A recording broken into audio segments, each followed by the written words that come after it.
श्री राम जय जय राम। श्री राम जय जय राम। जानकी कांत स्मरणं जय राम राम। हर रम पार्वती पतये। हर महादेव। गोपिका जीवन स्मरणं गोविंदा गोविंदा। बोला पुंडलीक वरदा सद्गुरु स्वामिनः अंजनेय स्वामिनः भारत माता की पतित पावन दिव्य मधुर मधुर मधुर भगवन नाम की जय जय रघुवीर शुक्लांबरधरं विष्णुं शशिवर्णं चतुर्भुजं प्रसन्नवदनं ध्यायेत् सर्वविघ्नोपशान्तये। सदा बालरूपाभिविघ्नाद्रिहन्त्री महादन्तिवक्त्रापि पञ्चास्य मान्या विधीन्द्रादिभृग्या गणेशाभिधा मे विधत्तां श्रियं काविकल्याणमूर्तिः। गुरुब्रह्मा गुरुर्विष्णुः गुरुदेवो महेश्वरः गुरुः साक्षात् परब्रह्म तस्मै श्रीगुरवे नमः। गुरवे सर्वलोकानां विषये भवरोगिणां निधये सर्वविद्यानां दक्षिणामूर्तये नमः। पूजन्तं राम रामेति मधुरं मधुराक्षरम् आरुह्य कविताशाखां वन्दे वाल्मीकिकोकिलं। वाल्मीकिर्मुनिसिंहस्य कवितावनचारिणः शृण्वन् रामकथानादं को न याति परां गतिम्। वेदवेद्ये परे पुंसि जाते दशरथात्मजे वेदप्राचेतसादासीत् साक्षात् रामायणात्मना वैदेही सहितं सुरद्रुमदले हैमे महामण्डपे मध्ये पुष्पकमासने मणिमये वीरासने सुस्थितम् अग्रे वाचयति प्रभञ्जनसुते तत्त्वं मुनिभ्यः परं व्याख्यान्तं वरदादिभिः परिवृतं रामं भजे श्यामलं। वामे भूमिसुता पुरश्च हनुमान् पश्चात् सुमित्रासुतः शत्रुघ्नो भरतश्च पार्श्वदलयोर्वायुवादिकोणेषु च सुग्रीवश्च विभीषणश्च युवराट् तारासुतो जाम्बवान् मध्ये नीलसरोजकोमलरुचिं रामं भजे श्यामलं। नमोऽस्तु रामाय सलक्ष्मणाय देव्यै च तस्यै जनकात्मजायै नमोऽस्तु रुद्रेन्द्रयमानिलेभ्यः नमोऽस्तु चन्द्रार्कमरुद्गणेभ्यः सकृदेव प्रपन्नाय तवास्मीति च याचते अभयं सर्वभूतेभ्यः ददाम्येतत्कृतं मम कृष्णाय वासुदेवाय देवकीनन्दनाय च नन्दगोपकुमाराय गोविन्दाय नमो नमः। बुद्धिर्बलं यशोधैर्यं निर्भयत्वम् अरोगता अजाड्यं वाक्पटुत्वं च अनुमत्स्मरणात् भवेत्। सीता लक्ष्मण भरत शत्रुघ्न हनुमत समेत श्री रामचंद्राय परब्रह्मणे नमः। दक्षिणामूर्ति समारंभां शंकराचार्य मध्यमाम् अस्मदाचार्य पर्यन्तां वंदे गुरु परंपरां। जगद्गुरु शंकराचार्य स्वामिनः जय। सुखासारिके पूर्णवैराग्यजाचे वसिष्ठापरि ज्ञानयोगेश्वराचे कवि वाल्मीका सारिका मान्य ऐसा नमस्कार माझा सद्गुरु रामदासा जय जय रघुवीर समर्थ कृष्णं कमलपत्राक्षं कमनीयं मनोहरं कर्मानुष्ठानसम्पन्नं स्वाध्यायवचनप्रियं कामक्रोधादिरहितं कलिधर्मे प्रतिष्ठितं भक्तानां हितभक्तारं शिवरामं नतोऽस्म्यहं सद्गुरुनाथ महाराज की जय। इन्द्रनीलमणिसन्निभदेहं वन्द्यमानचरणं मुनिवृन्दैः लम्बमानतुलसीवनमालं चिन्तयामि सततं रघुवीरं ज्ञानवैराग्यसम्पन्नं रामभक्तिसुखप्रदं रामध्याने सदा मग्नं रामानन्दगुरुं भजे। इदन्तु नृपशार्दूलाभायसं देवनिर्मितं प्रजाकरं गृहानद्धं धन्यमारोग्यवर्धनम्।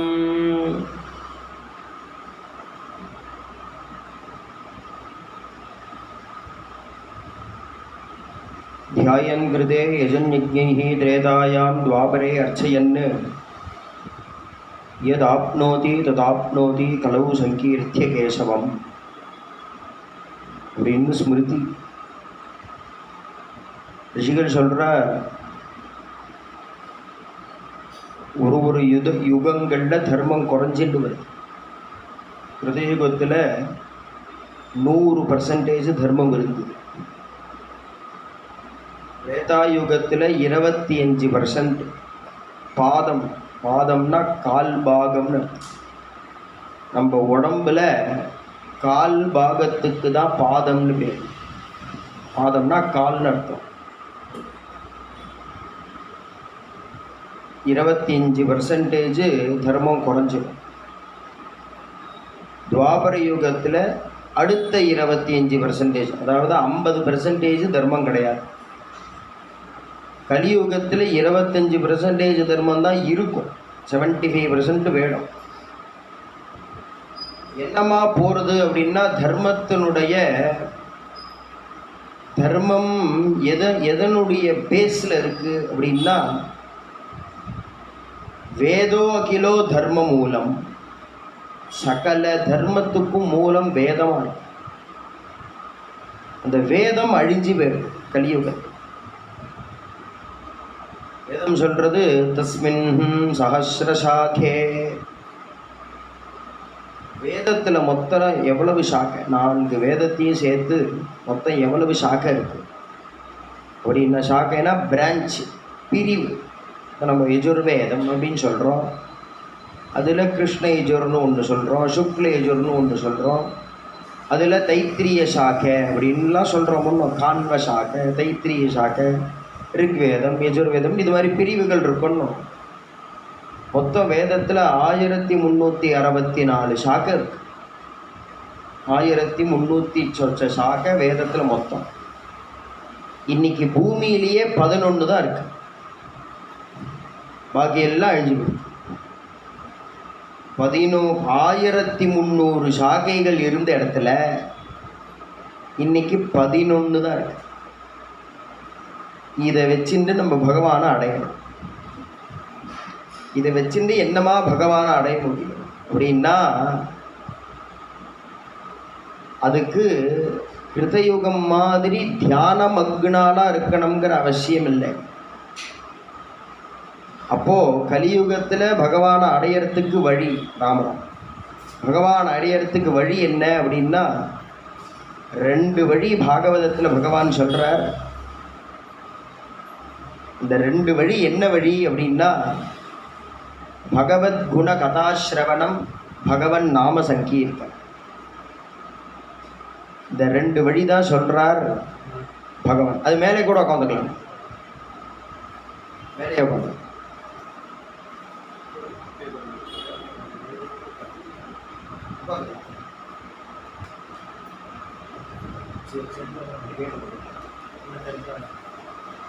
அப்போ கிருதயுகத்தில் தியானம் பண்ணணும். தியாயன் கிருதே, தியானம் பண்ணுறது அப்படின்னா என்னென்னா, நம்ம கண்ணை மூடிட்டு இன்றைக்கி பகவன் நாமா சொல்கிறத தியானம்னு நினச்சிட்டு இருக்கோம். தியானம்ங்கிறது என்னது அப்படின்னா, யமம் நியமம் ஆசனம் பிராணாயாமம் பிரத்யாகாரம் தாரண, 7வது படி தான் தியானம்னு பேர். அந்த தியானம் சித்திச்சுடுத்துனா அடுத்தது சமாதி. அந்த தியானத்தை தான் சொல்கிறார் தியாயன் கிருதே. ஏன்னா பிரகலாதன் தியானம் தான் பண்ணினார் பகவான். பிரகலாதன் கிருதயுகத்தில் தியானம் பண்ணி, துருவசுவாமி தியானம் பண்ணினார். அது இன்றைக்கி நம்மளால் பண்ண முடியல. யஜன் யஜ்ஞைஹி திரேதாயாம், திரேதாயுகத்தில் எல்லாரும் பகவானை எப்படி அடைஞ்சான்னா யாக யஜ்யங்கள் பண்ணி அடைஞ்சார். நாபி மகாராஜா கூட யாகம் பண்ணினதுனால தான் பகவான் பிரத்யக்ஷமாகி ரிஷபதேவரா அவதாரம் பண்ணார். ராமச்சந்திரமூர்த்தியே யாகத்திலிருந்து தானே வரார். யஜன் யஜ்ஞைஹி திரேதாயாம் துவாபரே அர்ச்சயன். துவாபர யுகத்தில் பகவானுக்கு பூஜை நிறைய பண்ணணும், நிறைய பூஜை பண்ணணும். பூஜை அப்படின்னா துவாபர, ஏன் அப்படின்னா இன்றைக்கி நம்ம ஆற்றுல நம்ம பூஜை பண்ணுறோம் அப்படின்னாக்க ஏதோ தாத்தா வாங்கி போட்ட இடத்துல இருந்துட்டுருக்கோம், அப்பா வாங்கி போட்ட இடத்துல இருந்துட்டுருக்கோம். அப்படி இருக்கும் பொழுது ஏதோ கிணறு இருக்குது, நல்ல ஜலம் கிடைக்கிறது. ஆனால் நிறைய பேர் ஃப்ளாட்ஸில் இருக்கா. அவள் பூஜை நம்ம பண்ணுறோங்கிற திருப்தி படலாமே தவிர அது பூஜை ஆகுமா அப்படின்னா அது செக்லிஸ்ட்டை வச்சு பார்த்தா கொஞ்சம் சந்தேகமாக இருக்கு. பகவான் ஏற்றுக்கிறான். அவா ஸ்ரேயா யாதிருஷி யாதிருஷி ஸ்ரத்தா சித்திர் பவதி தாதிருஷி. நமக்கு என்ன ஸ்ரத்தையோ அந்த சித்தி யாருக்கும் இருக்கும். ஆனால் இந்த செக்லிஸ்ட்டு வச்சு பார்க்கும் பொழுது ஒரு ஃப்ளாட்ஸில் 12-15 குடும்பம் இருக்குது. அதுலேயே மிலேச்சால் இருக்கா, கிறிஸ்தவால் இருக்கா, பகிஷ்டகாரா இருக்கா. அவள் தொட்ட ஒரே நாளத்தில் ஜலம் வருது. அப்போ அதை பிடிச்சி நம்ம சுவாமிக்கு பூஜை பண்ணுறோம், தர்ப்பணாதிகள் கூட அதில் தான் பண்ண வேண்டியதாக இருக்குது. அப்படிங்கிறச்சே என்ன பண்ணுறது? அப்போது இதுக்கெல்லாம் என்ன வழி? கலியுகத்தில் இப்போ துவாபர யுகத்தில் பூஜை பண்ணால் அப்படி இருந்தது. அதனால் பூஜை திரவிய சுத்தி இருந்தது. சுத்தமாக ஜலம் எடுத்துன்னு வர முடிஞ்சுது, சுத்தமான புஷ்பங்கள் கிடச்சிது. சந்தனம் அரைச்சா, எல்லாரும் அரைச்சி சந்தனத்துக்கு சுவாமி கிட்டா. இன்றைக்கி டப்பாவில் வாங்கிட்டு வந்துடுறோம் சந்தனத்தை, அது என்னன்னே தெரியல. அப்போது துவாபர யுகத்தில் பூஜை பண்ணி சுத்த திரவியங்களை வச்சுட்டு பகவான் அடைஞ்சா. கலியுகத்தில் இதெல்லாம் கேள்வியாக இருக்குது. இப்போ கலியுகத்தில் எப்படி தான் பகவான் அடையிறதுன்னா, எது ஆப்னோதி ததாப்னோதி கலவு சங்கீர்த்திய கேசம். பகவானை பஜனை பண்ணிட்டு இருந்தால், நாம சங்கீர்த்தனத்தினால பகவானை அடையலாம். ரிஷிகள் தான் சொல்கிறான். எந்த ரிஷிகள் நீ சந்தியாவந்தனம் பண்ணலைன்னா வீணா போயிடுவேன்னு சொல்கிறாளோ, நீ யாகம் பண்ணலைன்னா வீணா போயிடுவேன்னு சொல்கிறாளோ, நீ ஸ்ரார்த்தாதிகள் பண்ணினா உன் குடும்பம் சிரமப்படும்னு சொல்கிறாளோ, அதே ரிஷிகள் ரூல் போட்டவாளே தான் எக்ஸப்ஷனும் கொடுத்தான். அப்பா நீ கவலைப்படாதப்பா, நீ ஃப்ளாட்ஸில் இருக்கேன்னு வருத்தப்படாத, உனக்கு என்ன முடியுமோ அதை வச்சு ஸ்ரார்த்தம் பண்ணு, பூஜை பண்ணு, முடிக்கும் பொழுது பகவன் நாமாவசம். அதனால தான் இன்றைக்கி நம்ம ஸ்ரார்த்தமாக அப்பேற்பட்ட மடிகாரியமாக இருக்கிற தர்ப்பணம் பண்ணும் பொழுது கூட தர்ப்பணம் ஆரம்பமே என்ன சொல்கிறோம்? அபவித்ரஹா பவித்ரோவா சர்வாவஸ்தான் கதோபிவா எஸ் மரேத்து புண்டரீகாட்சம். அந்த பகவானை நினச்ச மாத்திரமே சபாக்கிய அபியந்தர சுச்சியா, நீ வெளிப்புறமாகவும் உட்புறமாகவும் சுச்சிஹி சுத்தமடைகிறாய். சபாக்கிய அபியந்தர சுச்சிஹி மானசம் வாச்சிகம் பாபம் கர்மணா சமுபார்ஜிதம் ஸ்ரீராம ஸ்மரணேன ஏவ வியபோகதி. போயே போயிடுறது ந சம்சய, சந்தேகமே. அப்போ என்ன அப்படின்னா, அந்த பகவான் நாமா என்ன பண்ணுறது அப்படின்னா, நீ எப்படி இருந்தாலும் பரவாயில்ல பகவான் நாமா நமகே தா உठा ஊட்டி. துகாராம் மகாராஜ் சொல்கிறார். துகாராம் மகாராஜ் இன்றைக்கும் நம்ம தேகு போனோன்னா மகாராஷ்டிரா கவர்மெண்ட் செலவில் அவள் துகாராம் வைகுண்ட தாம்னு பேர் அந்த இடத்துக்கு. இந்த இடத்துக்கு துகாராம் மகாராஜனுடைய வைகுண்ட தாம். அங்கே தான் 2000 பாகவதாலோட துகாராம் மகாராஜ் பஜனை பண்ணிட்டு இருக்கார், நாம சங்கீர்த்தனம் அபங்கம் பாடின்னு இருக்கார். வைகுண்டத்திலிருந்து விமானம் வருது, அவருக்கு தானே வருதுன்னாக்க அத்தனை பேரும் விட்னஸ் பண்ணுறான். வைகுண்ட விமானத்தை விட்னஸ் பண்ணுறார். அந்த வர விமானத்துக்கு ஒரு அபங்கம் பாடுறார் துகாராம் மகாராஜ். பைல ஆலேகரி பைல ஆலேகரி சங்க சக்கர கதா பதுமசோபே. சதுர்புஜனா பகவான் வந்தானா எதுக்காக அப்படின்னா, துகோபா வா வைகுண்டம் போகலாம் அப்படின்னு அயஷண்டு போகிறதுக்கு வந்தான். பகவானோட அந்த விமானத்தில் ஏறி உட்காண்டிருக்கார் துகாராம் மகாராஜ். சாதுக்கள் எல்லாம் பார்க்குறான், அத்தனை பாகவதாலும் கேட்குறான், நீங்கள் இப்படி பகவானோட இந்த ஸ்தூல சரீரத்தோட வைகுண்டம் போகிறேலே, யாராக இருந்தாலும் இந்த சரீரம் கிடையாது. ஆதிசங்கர பகவத் பாத ஆச்சாரியாலிருந்து ஆரம்பித்து எப்பேற்பட்ட ஆளாவானா இருக்கட்டும், இந்த சரீரத்தை இங்கே போட்டுட்டு தான் போகணும். இந்த சரீரத்தோட வைகுண்டம் போனவர் அப்படின்னா துகாராம் மகாராஜ் ஒருத்தர். யாராக இருந்தாலும் சரீரம் இங்கே கிடக்கும், அப்புறமா யாராக வேணாலும் இருக்கட்டும். அத்தனை பாகவதாலும் கேட்குறான், நீங்கள் இந்த சரீரத்தோட வைகுண்டம் போறேலே, நாங்களும் அப்படி வரணும்னா என்ன பண்ணணும்? என்ன பண்ணணும்? உடனே நீ கர்ம மார்க்கத்தில் ஈடுபடு, யோகத்தில் ஈடுபடு, பக்தியில் ஈடுபடு, ஞானத்தில் ஈடுபடு சொல்லலாம். முன்னோம் அவர் 2 விஷயம் சொன்னார் துகாராம் மகாராஜ். எனக்கு இந்த பாக்கியம் கிடைச்சதுக்கு உங்களுடைய பாத தூளிதான்னு நான் நினைக்கிறேங்க. நான் உங்களோட சேர்ந்து பஜனை பண்ணினேனே, அந்த பாக்கியம்தான் எனக்கு இது கிடச்சிருக்கு. நான் என்ன பண்ணினேன் இது வரதுக்குன்னு நீங்கள் கேட்குறேடா, அதுக்கும் ஒரு பதில் இருக்குது. நாம பரதே சாதனாகி, பகவன் நாமாவை சொல்கிறத காட்டிலும் வேற சாதனம் கையில் கிடையாது. ஏன் பகவன் நாமா சொல்கிறத காட்டிலும் அப்படின்னா, அப்படி கூட்டா பூர்வமாக ரெடியாக இருக்கானா பகவான். கூப்பிட மாட்டேங்கிறியேங்கிறான் பகவான். என்ன சொல்கிறான்? கூப்பிட மாட்டேங்கிறிய, நீ ராமான்னு சொல்லுப்பா, நான் வரேன், நான் உன்னை கவச்சமாக காப்பாற்றுறேன். அப்போ என்ன அப்படின்னா, ந தேசகால நியமஹா சௌச்சா சௌச்ச விநிர்ணயா பரம் சங்கீர்த்தனாதேவ ராமராமேதி முச்சதே. சாஸ்திரம் தான் இதெல்லாம். இதெல்லாம் ஏதோ இதிகாச புராணத்துலேருந்து ஸ்லோகம் எடுத்து சொல்லலை, நான் ரிஷிகள் பண்ணி வச்சிருக்கிற சாஸ்திரம். ந தேசகால நியமஹா, நீ எப்படி எந்த தேசத்தில் இருந்தாலும் எந்த காலத்தில் இருந்தாலும் எந்த நியமமும் உனக்கு கிடையாது. நீ எந்த நியமத்தில் இருந்தாலும் சரி, நீ தசராத்திர ஆசூசத்தில் இருந்தாலும் சரி, நீ எப்படி இருந்தாலும் சரி, ந தேச கால நியமஹா சௌச்சா சௌச்ச விநிர்ணயா. நீ சுத்தியாக இருந்தாலும் சரி, அசுச்சியாக இருந்தாலும் சரி, பரம் சங்கீர்த்தனாதேவ ராமராமேதி, ராமான்னு சொன்னால் போகும். அப்படி வந்து காப்பாற்றுவானாம் பகவான். இப்படின்னா ராமான்னு சொல்லணும் அப்படிங்கிறத நமக்கு வால்மீகி பகவான் சொல்லலைன்னா தெரியுமா? ராமரே அவதாரம் பண்ணின்னு போயிருக்கட்டும், வால்மீகி எழுதலைன்னா ராமர்னு ஒருத்தர் இருந்தாலும் எப்படி தெரியும்? அதான் மகாபெரிவா சொல்கிறார்,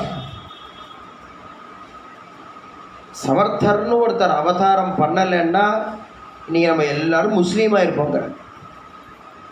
சமர்த்த ராமதாசர்னு ஒருத்தர் அவதாரம் பண்ணி சத்ரபதி சிவாஜி மகாராஜாவை அவர் வழி காட்டலைன்னா இன்றைக்கி நமக்கு ராமநவமி கிடையாது, கோகுலாஷ்டமி கிடையாது, பிள்ளையார் சதுர்த்தி கிடையாது, நவராத்திரி கிடையாது, ஒன்றும் கிடையாது. அப்போ என்ன அப்படின்னா, இதுக்கு அர்த்தம் இதை வந்து எப்படி வேணாலும் எடுத்துக்கலாம். என்ன அப்படின்னா, அதனால் என்னப்பா அவளும் மனுஷியாக தானே, அப்படி இல்லை. ஒரு ஒரு நாலேஜுக்கு பாதிப்பு. இந்து மதம்ங்கிறது மதம் கிடையாது, அது வந்து அறிவு, ஞானம்னு பேர். அந்த அறிவுக்கு அது அழிவு ஏற்படுற மாதிரி இருக்குமே தவிர, அது அப்படியே கால சக்கரம் தானே சுற்றுறது. அப்படியே கொஞ்சம் கீழே வரும், திருப்பி அப்படியே மேலே போகும், திருப்பி. அப்போ என்ன அப்படின்னா, நம்ம பண்ண வேண்டியது என்ன அப்படின்னா, பகவான் நாமா சொல்கிறோம். பகவான் நாமா சொன்னாக்க நம்ம வைகுண்டத்துக்கு போயிடலாம். அப்புறம் இங்கே என்ன நடந்தால் நமக்கு என்ன? இங்கே என்ன? ஏன்னா இது லீலைன்னு தெரியதே. தெய்வீகேஷா குணமயி மம மாயா துரத்தியா மாமேவையே பிரபத்தியந்தே மாயாமேதாம் தரந்திதே. நம்ம மாயையை தாண்டணும். டெய்லி பேப்பர் படிக்கிறதுனால ஒன்றும் மாற போகிறது இல்லையே. ஆனால் நம்ம சந்தியாவந்தனம் பண்ணினோன்னா நம்ம ஆகம் மாறும். பேப்பர் பிடிக்கிறதுனால எதுவும் மாறப்படுதில்லை. அப்போ ஆத்திர நம்ம சந்தியாவந்தனம் பண்ணினோன்னாக்க அந்த ஆகம் மாறும். எல்லா ராத்திரிலையும் சந்தியாவந்தனம் பண்ணினா அப்புறம் லோகமே மாறும். அப்போ என்ன அப்படின்னா பரம் சங்கீர்த்தனாதேவ ராமராமே. அந்த பகவன் நாமாவை சொல்கிறது தான் நமக்கு. இப்போ சந்தியாவந்தனத்தில் பகவன் நாமாவை சொல்கிறோமே அப்படின்னாக்க சொல்கிறோமே, கேசவா நாராயணா மாதவா கோவிந்தா விஷ்ணு மதுசூதனா திரிவிக்ரமா வாமனா ஸ்ரீதரா ரிஷிகேஷா பத்மநாபா தாமோதரா எல்லாம் சொல்கிறோமே. தர்ப்பணம் முதற்கொண்டு அதுதானே. கேசவன் தர்ப்பயாமி நாராயணம் தர்ப்பயாமி. அப்போ என்ன அப்படின்னா இந்த பகவன் நாமா இருக்கே, அதான் குந்தி ஸ்துதியில் குந்தி சொல்கிறா, பிரபோ கிருஷ்ணா நீ ஏன் அவதாரம் பண்ணின அப்படிங்கிறதுக்கு ஒருத்தர் ஒரு காரணம் சொன்ன. நிறைய பேர் நிறைய காரணம் சொல்கிறான். தேவகி வசுதேவரனுடைய புண்ணியத்துக்காக நீ அவதாரம் பண்ணின, கோபிகைகள் பண்ணின புண்ணியத்துக்காக நீ அவதாரம் பண்ணின, கோகுலத்தில் உள்ள பசுமாடுகள் பண்ணின புண்ணியத்துக்காக நீ மாடு மேய்க்கிறதுக்காக நீ அவதாரம் பண்ணின. அதெல்லாம் ஒன்றும் இல்லை, பாரத யுத்தத்தை நிர்வகித்து பூபார நிவர்த்திக்காக நீ அவதாரம் பண்ணின. அப்படி ஒருத்தர் ஒன்று சொல்கிறா, ஹே கிருஷ்ணா நான் என்ன தெரியுமா நினைக்கிறேன், நீ எதுக்காக அவதாரம் பண்ணினேன்னு நான் நினைக்கிறேன்னு குந்தி சொல்கிறா. கிருஷ்ணனுடைய சொந்த அத்தை, கிருஷ்ணருடைய அத்தை.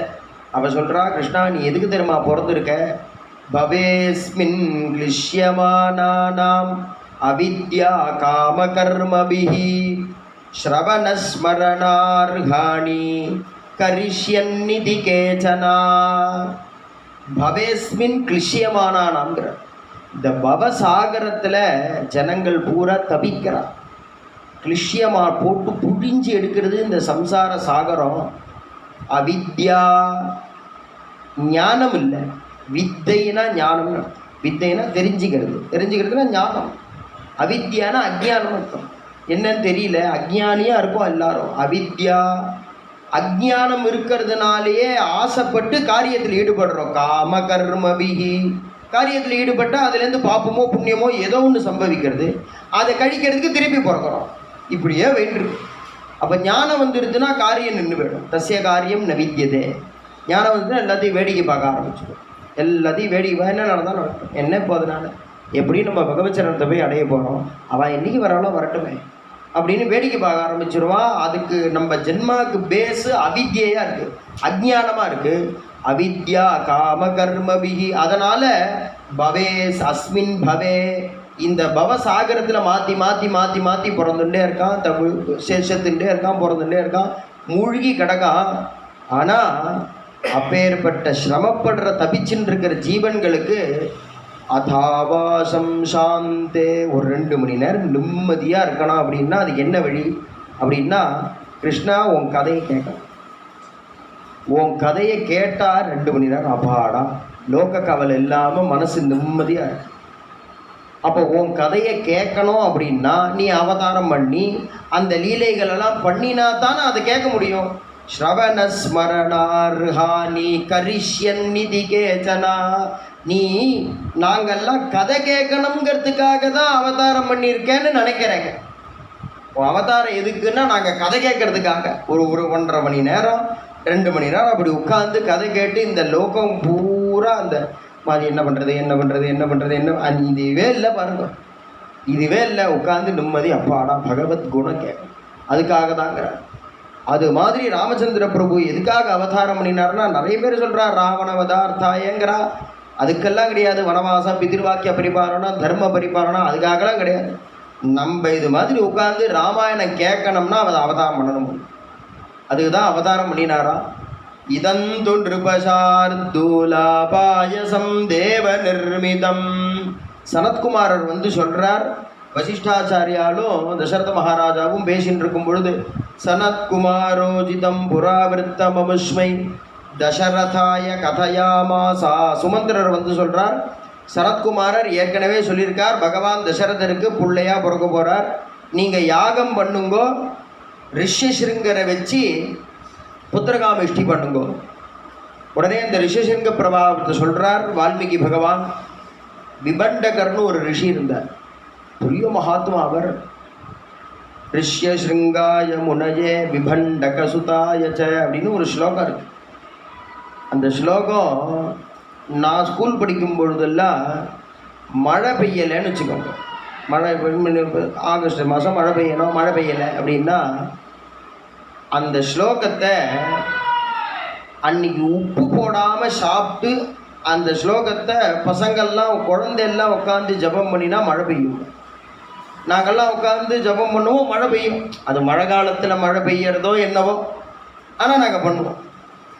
உப்பு இல்லாமல் நீங்கள் சாப்பிட்டு எங்கள் பாட்டி அதில் உட்காந்துட்டு நாங்கள் 10 வருஷம்லாம் உட்காந்துட்டு ரிஷசிருங்காய மணியே விபண்டக சுதாய அப்படின்னு உட்காந்து அதை 2 ரூபா போட்டுட்டு அதை உட்காந்து சொல்லிட்டு இருக்கோம். அந்த விபண்டகர்னு ஒரு மகாத்மா, அவருக்கு ஒரு புள்ள. அவர் துங்கபத்ரா துங்கா நதி தீரத்தில் உட்காந்து தபஸில் இருந்தார்.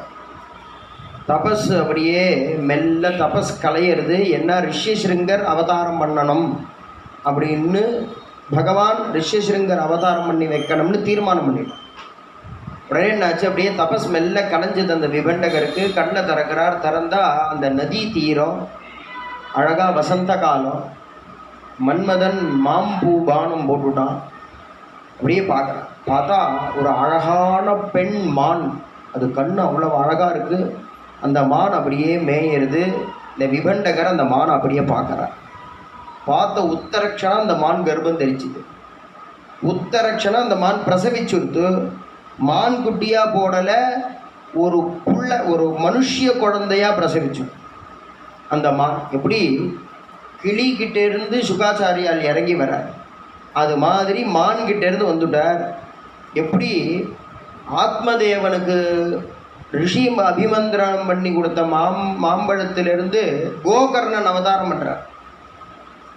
அவர் மாட்டுக்கு பிறக்கிறார், மனுஷியனாக தான் இருக்கார். மாட்டுக்கு பிறந்ததுனால அவர் காது மாடு மாதிரி இருந்ததுதான், அதனால் அவருக்கு கோகர்ணன் எப்படி பேரோ அது மாதிரி இவர் மான்கிட்டேருந்து இறங்கி வரார். மான் பிரசவிக்கிறது இவர, அதனால் இவருக்கு மான் மாதிரி கொம்பு இருந்துதான், அதனால இவருக்கு ரிஷ்யசிருங்கர்னு பேர். அவரை வளர்த்துட்டு வர பூணல் போட்டு வச்சார். வேதாத்தியனங்கள்லாம் பண்ணி வச்சார். எல்லா அப்பாவுக்கும் ஒரு ஆசை, விபண்டகருக்கு தனி ஆசை. என்னன்னா, நம்ம குழந்தை கண்ணில் ஸ்திரீகளை காட்டவே கூடாது, அவனுக்கு கல்யாணமே பண்ணக்கூடாது. ஏன்னா ஞானியாக பண்ணி விடணும். சுகாச்சாரியார் மாதிரி அது அதெல்லாம் பண்ண முடியுமான்னு ஆனோம், அது பண்ணிக்க முடியாது. ஞானியாக பண்ண ஞானியாக ஆனமே தவிர ஞானியாக பண்ணிக்க முடியுமோ? ஒரு 1/2 மணி நேரம் ட்ராமாக்காக வேணால் ஏதாவது காசாயத்தை கட்டின்னு உட்காந்துக்கலாமே தவிர, அப்போ கூட எத்தனை பேர் கைத்தட்டுறான்னு பார்த்துட்டு இருப்பான். ஞானியாக பண்ண முடியாதுன்னும். ஞானிகளை யாரும் புகழ்வார், ஞானியாக யார் முயல்வார் அப்படின்னு மாதா அமிர்தானந்தமயோடைய கீர்த்தனம், அருமையான கீர்த்தனம். எல்லாருக்கும் எல்லாம் தெரியும் பார்க்குறாங்க, யாருக்கு என்ன தெரியாது? எல்லாரும் தத்துவங்கள் தான் அறிவார், தன்னில் அதனை உணர்வது என்றோ. அருமையான கீர்த்தனம். அப்போ ஞானினா எல்லாரும் கொண்டாடுவாளாம். ஞானிகளை யாரும் புகழ்வார், ஆனால் ஞானியாக யார் முயல்வார். ஞானி ஆனோங்கிறதுக்காக யாராவது முயற்சி பண்ணுவாருன்னு அதெல்லாம் வேறு விஷயம் சார். அவர் பெரிய ஞானியாக நீங்கள் போய் நமஸ்காரம் பண்ணி எனக்கு புள்ள பிறக்கணும்னு கேட்டுன்னு வாங்க. இப்போ பெரியவாழ்கிட்டெல்லாம் போனால் என்ன கேட்கணும்னா, பக்தி வரணும், ஞானம் வரணும், வைராக்கியம் வரணும். இந்த வீட்டை என்றைக்கு ஒழிச்சு கட்டுவேன்னு தெரியலையே, ஞானம் வர மாட்டேங்கிறதே அப்படின்னா கேட்கணும். ஞானி ஆக யார் முயல்வார் பிரார்த்தனை பண்ணுறார். ஞானம் போற்றும் நீல கண்டா, ஞானம் கொடு எங்கள் தலைவா, ஆடலரசே ஆடலரசே ஆடும் இவரை பாருமரசே. ஞானியாக பண்ணணும்னு ட்ரை பண்ணுறார். ஞானியாக பண்ண முடியுமோ? ஆனால் தன் ஆசிரமம் பக்கத்தில் நதி தீரத்தில் ஆசிரமம் வச்சுட்டுருக்கார். ஜன்னல்லாம் மூடி மூடி வச்சுக்கிறார். யாராவது ஸ்திரீயை பார்த்துட்டா என்ன பண்ணுறார்? அப்படின்னு 12 வயசு ஆயிடுத்து, 15 வயசு ஆயிடுத்து. ரிஷிசங்கருக்கு உள்ளே வச்சு பூட்டிட்டு போவார். கண்ணே பத்திரமா இரு, பட்சணங்கள்லாம் வச்சுருக்கேன், அப்பா பக்கத்து ஊருக்கு யாகத்துக்கு போகிறேன், 4 நாளில் வந்துடுறேன், பத்திரமா இரு. இப்படியே பண்ணுவாராம் அவர். அந்த அந்த நதிக்கு அக்கறையில் ஒரு நகரம், அதை ரோமபாதர் அப்படின்னு ஒரு ராஜா ஆட்சி பண்ணிட்டு வந்தார். 5-6 வருஷமாக மழையே இல்லை, மழையே சுத்தமாக பெய்யலை, மகா வறட்சி, அப்படியே பஞ்சம் அப்படி இருக்குது. இந்த விஷயம் பக்கத்து நாட்டு ராஜாவுக்கு தெரிஞ்சிருக்குன்னா உடனே படையெடுத்துன்னு வந்துடுவான், ராஜ்யமே போயிடுமே, என்ன பண்ணுறதுன்னு புரியலையே அப்படின்னு இந்த ராஜா கவலைப்பட்டு இருக்கார். ரோமபாதர் அவர் சொன்னார், இந்த மாதிரி ரிஷிசங்கர்னு ஒருத்தர் இருக்கார், அந்த இந்த நதி, இந்த ஓடை இருக்கே அதில் அக்கறையில் இருக்க, அவர் ஐஷின்னு வந்துட்டாக்கா மழை பெய்யும் அப்படி. உடனே அந்த ரோமபாதர் பார்த்தார், அவர் ஐஷன் வந்து அவர் அப்பா இப்படின்னா வச்சிருக்கார், அவர் எப்படி ஐஷன் வருது, ஐஷன் வர முடியாது. உடனே ரிஷி வேற, இந்த நாடு பொசுங்கட்டம்னு சாபம் கொடுத்துட்டா என்ன பண்ண, தந்திரமாக ஏதாவது ஐஷன் வரலாமான்னா, என் பிள்ளைய தூக்கின்னு போனாமல் ஒழியட்டம்னுண்டாக்கா என்ன பண்ணுறது, ரிஷி வலிச்சிருமே. அப்போ சரி என்ன, அப்படி சாபம் கொடுக்குறவா யாராவது இருந்தாலும் வாங்கிட்டாலும் பரவாயில்லன்னு அரண்மனையில் உள்ள அந்த வேசியா ஸ்திரீகள் 4-5 பேர் சர்வாலங்கார பூஷதியாக நீங்கள் போங்க, நீங்கள் போய் அவர் ஐஷன் வாங்க அப்படின்னு அவர் அனுப்பினா அந்த நதியில் ஏதோ இந்த பரிசல் தள்ளுற அளவு ஜலம் இருந்தது போல் இருக்கு. அவன் என்ன பண்ணுறான், அந்த ஓடத்தை தள்ளின்னா அங்கே வந்து கட்டி போட்டுட்டு இவர் ஆசிரமத்தை எந்த டிஸ்டர்பன்ஸும் பண்ணலை, சும்மா சுற்றி விளையாடுறான். பூ பறிக்கிறது, தொடுக்கிறது, பூவை பிரித்து ஒருத்தர் மேலே ஒருத்தர் போடுறதே இல்லை. உடனே சலார் புலார்னு கொலுசு சத்தம் கேட்குறது. இவர் உள்ளே இருக்கார். அந்த சமயம் ரிஷிசங்கர் எங்கேயோ யாகத்துக்கு போயிருக்கார். விபண்டகர் ரிஷிசங்கர் ஆசிரமத்து உள்ளுக்குள்ளே இருக்கார். என்னது ஓயாமல் சத்தம் கேட்டுகிட்டே இருக்கேன், சத்தம் கேட்குறதே அப்படின்னு இவர் மெல்ல இந்த ஜன்னலுக்கு மாந்தோல் போட்டு மூடி இருக்கிற அப்படியே பார்க்க. அவர் வாழ்நாளில் முதல்ல அப்போ தான் ஸ்திரீயை பார்க்குறார். அப்படியே பார்க்குறார். அவர் வேத தியானம் பண்ணியிருக்காருன்னு அவள் சர்வாலங்கார பூஷதியாக இது மாதிரி கேளிக்கைகள்லாம் பண்ணின உடனேயும் வேதத்தில் வரக்கூடிய தேவலோகத்து அப்சரச ஸ்திரீகள் தான் வந்திருக்கான்னு நினச்சோம். 1 நாள் ஆச்சு, 2 நாள் ஆச்சு, 3 நாள் ஆச்சு. 4ஆவது நாள் இவர் மெல்ல அப்படியே வெளியில் வரார். வெளியில் வந்து அவளோட பேசுகிறார். என்னென்னா தேவதாஸ்திரியோட பேசுகிறோன்னு நினச்சிட்டு இருக்கார். தேவதாஸ்திரியோட பேசுகிறோம், இவளோட சேர்ந்து விளையாடுறார். விளையாடினா புது அனுபவமாக இருக்கவர். 15 வயசு ஒரு பையன், எப்படி இருக்கும், புதுசாக இருக்குது, நன்னா இருக்குது. நீங்கள் எங்கே இருக்கேன், என்ன அது, நாங்கள் எங்கள் பக்கத்தில் தான் இருக்கோம். இப்படியே 3-4 நாள் ஆயிடுது. நீங்கள் ஒரு தடவை எங்கள் ஊருக்கு வாங்கல, அவள் கூப்பிட்றான். ஆஹா, அதனால் என்ன வரேனே அப்படின்னு ரிஷிசங்க ஏறினாலோ இல்லையோ ஓடத்தில் ஓட்டிட்டு போயிட்டா. எங்கேயா விபண்டகர் வந்துட்டா என்ன பண்ணுறது, ஓட்டிட்டு போயிட்டா. இவர் அக்கறையில் போய் இந்த ஓடத்திலிருந்து தன்னுடைய திருவடியை அங்கே வைக்கிற, ஒளி சுவிட்சு போட்டா மாதிரி எங்கேருந்து மேகம் வந்ததுன்னு தெரியல, ஒரே மழை பெய்யுது. மழை பெய்ஞ்சுது. ரோமபாதர் வந்தார்.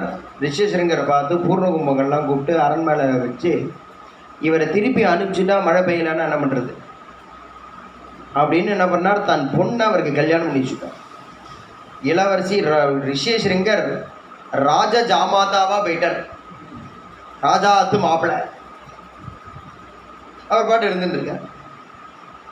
இவர் எங்கேயோ யாகத்துக்கெல்லாம் போனார். ஏதோ கொஞ்சம் வரட்டு அரிசி வெள்ளெல்லாம் கிடச்சிது. சரி, குழந்தைக்கு காப்பரிசி பண்ணி கொடுக்கலாமே, அவன் உட்காந்து திம்பானே அப்படின்னு, ஏ ரிஷியா, ஏ ஸ்ருங்கா அப்படின்னு விபண்டகர் தேடின்னு வர. இது பார்த்தா ஆசிரமம் திறந்துருக்கு. ஏ ரிஷியா, ரிஷிசுங்கா எங்கடா போயிட்ட, ஏ ரிஷியா எங்கடா போயிட்டேன்னு சுற்றி தேடுறாரு. ஆளை காணும். இங்கே இந்த புஷ்பங்கள்லாம் இவன் விளையாடினது செதறி இருந்தது. ஓ, இந்த பக்கம்தான் பேர் பார்த்து போட்டு யாரோ வந்து இப்படி பண்ணிட்டாருன்னு கோபமாக கிளம்புறான். எவன் என் பிள்ளைய எடுத்துன்னு போனது அப்படின்னு கோபமாக. அப்புறம் தான் அந்த பரிசலில் வரார், அவர் ஓடத்தில் வரார். வர அப்படியே சென்னல் கவரி வீசுறது. இந்த வரப்பில் அப்படியே நடந்து வரார். வர வர வர வர இவருக்கு வர்ற வேகம் குறையிறது. அம்மா இது என்ன ஊர்மா இது? சுவாமி இதுவா ரிஷ்யசிருங்கபுரம். இந்த ரிஷ்யசிருங்கபுரம் என்னப்பா சொல்கிற? அது மாதிரி நான் ஊர் இப்போ தான் வச்சோம் பேர். நாங்கள் இப்போ தான் பேர் வச்சோம். பேர் மாற்றிட்டோம் எங்கள் ஊருக்கு ரிஷ்யசிருங்கம். அந்த தெய்வம் வந்ததே நாங்கள்லாம் வாழறோம். நாங்கள்லாம் வாழறோமே இன்னைக்கு. அந்த தெய்வம் வந்ததே, எங்கள் தெய்வம் வந்தது எங்களெல்லாம் வாழ வச்சுது. அப்படியே விசாரிச்சுட்டே வராரு. வர வர வர இவருக்கு தம் புள்ள இப்படி இருக்கானே, 1000 பேர் 1,00,000 பேர் சந்தோஷப்படும்படியாக என் புள்ள இருக்கானே அப்படின்னு அவருக்கு அந்த வேகம்லாம் குறையிறது. அப்படியே என்ன எவன் கூட்டின்னு போனான்னு வந்தாருன்னா அதெல்லாம் குறையிறது. தன் மகனை சான்றோரனை கேட்ட தாய் அப்படிங்கிற மாதிரி இவருக்கு அப்படியே கேட்க கேட்க கேட்க, அம்மா ரிஷிசங்கபுரம்ங்கிற ஏன்பா என்னப்பா அப்படி இப்போ எப்படி திடீர்னு என் பேர் மாற்றினேன் தெரியாதா? பஞ்சத்தில் அடுத்த நாட்டு ராஜா வந்து எனக்கு ராஜ்யமே போயிடுமோன்னு நினச்சிட்டு இருந்தோம். அந்த தெய்வம் வந்து காலை வச்சது மழை பெய்யுது. மழை பெய்யுறது சௌக்கியமாக இருக்கும். நாங்கள்லாம் இன்னைக்கு அவ்வளோ சௌக்கியமாக இருக்கும்.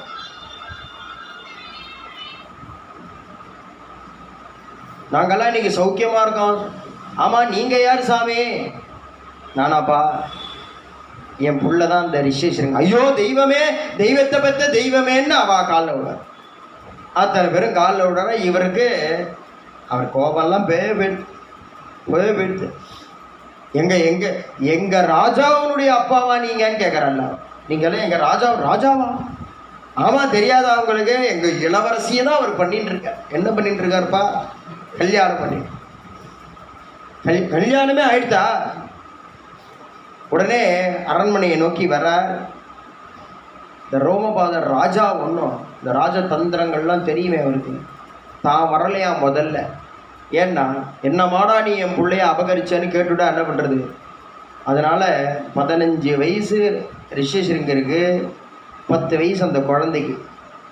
அந்த நவ தம்பதிகளை முதல்ல அனுப்பினார்.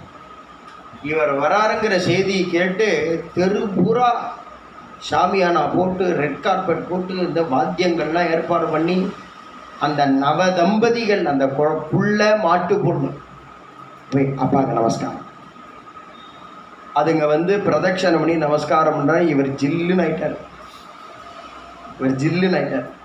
பின்னாடி பூர்ணகும்பத்தை எடுத்துகிட்டு வர்றார் ரோமபாதர். பூர்ணகும்பத்தை எடுத்துட்டு, நீங்கள் கோச்சிக்க கூடாது, என் நிலைமையை யோசிப்பான். ராஜ்யம் போயிடுமே, ராஜ்யமே அழிஞ்சு போயிடுமே, எனக்கு வேறு வழி தெரியல, இப்படி பண்ணிட்டேன், கோச்சிக்காதீங்க. அவர் ரோமபாதர் சரணாகதி பண்ணுறார். விபண்டகர், நான் ஏன்பா கோச்சிக்கிறேன்? நம்ம தீர்மானம் பண்ணுறது நடக்குமா? நம்ம என்ன வேணாலும் பிளான் பண்ணலாம். மேலே ஒருத்தன் வச்சுக்கிறேன், அவன் என்ன அது கூட புரியாதவனா? நான் பகவான் நினைக்கிறது தான் நடக்கும் அப்படிங்கிறது கூட நான் நினச்சிட்டு இருந்தேன் பையன் அப்படி பண்ணலாம். ஆனால் பகவான் அவனை குடியும் கொடுத்தனமா வைக்கணும்னு தீர்மானம் பண்ணிட்டா அது நடக்கிறேன். எனக்கு ஒரு கோபமும் இல்லை. உடனே ரிஷிசருங்கர், அப்பா நீங்கள் வாங்கப்பா, இங்கே இருங்கப்பா, நம்ம இங்கே இருக்கலாம்ப்பா.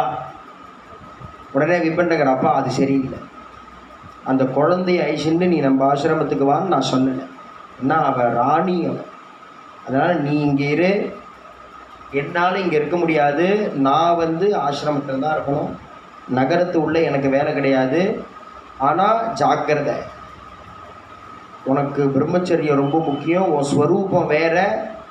இந்த கம்ஃபர்ட்டில் உழுந்துடாத, இந்த ராஜரீகமாக இருக்கக்கூடிய விஷயங்களில் மனசை செலுத்திவிடாத, உன் ஸ்வரூபம் வேற அப்படின்னு ஜாக்கிரதைப்படுத்திட்டு அவர் கிளம்பிட்டார். அப்பேற்பட்டவர் இந்த ரிஷிசருங்கர். இன்றைக்கும் சிரபுஞ்சி மேகாலயாவுக்கு நிறைய ரெயின்ஃபால் அங்கே தான். இந்தியாவில் 2வது நிறைய ரெயின்ஃபால் இந்த ரிஷிசங்கபுரம் தான். அதுதான் இன்றைக்கி ஸ்ருங்கேரின்னு இருக்குது. இந்த ரிஷிசங்கபுரம் தான் ஸ்ருங்கேரி அப்படின்னு. இன்றைக்கும் 2வது ஹையஸ்ட் ரெயின்ஃபால் அங்கே தான். அந்த ரிஷிசங்கர் அழைக்கிறாரா? எப்படி அழைச்சாருன்னா, அவருடைய மாமனாரான ரோமபாதர் தசரத மகாராஜாவுக்கு ஃப்ரெண்டு. உங்கள் ஆத்து மாப்பிள்ளைய கொஞ்சம் புத்திரகாமிஷ்டிக்கு பிரம்மபுரணத்துக்கு அனுப்பு பார்க்குறேன். ஆஹா அனுப்புகிறேன். அங்கேருந்து வரார். வந்தால் அருமையாக யாகம் நடக்குது. யாகம் நடந்து புத்திரகாம இஷ்டி முடிஞ்சது. இஷ்டி பூர்த்தி ஆகிற சமயத்தில் அந்த யஜ்ய குண்டத்திலிருந்து ஒரு திவ்ய புருஷன் ஆவிர்பவிக்கிறார். இதந்து நிருபசார்தூலா பாயசம் தேவ நிர்மிதம். தேவர்களால் நிர்மாணம் பண்ணப்பட்ட பாயசம். இது ஆத்துக்காரிக்கு கொடுத்தா என்ன ஆகும்னா, இந்த பாயசத்தை சாப்பிட்டா அவ வயத்தில் இந்த பாயசம் தேவனை நிர்மாணம் பண்ணும். ரெண்டு அர்த்தம். தேவ நிர்மிதம், தேவர்களால் நிர்மாணம் பண்ணப்பட்ட பாயசம்னு ஒரு அர்த்தம். இது இந்த பாயசத்தினால தேவன் நிர்மாணம் ஆவான்னு ஒரு. இதந்து நிருபசார்தூலா பாயசம் தேவ நிர்மிதம் பிரஜாகரம் கிருகானத்தம் தன்யமாரோத்யவர்தனம்.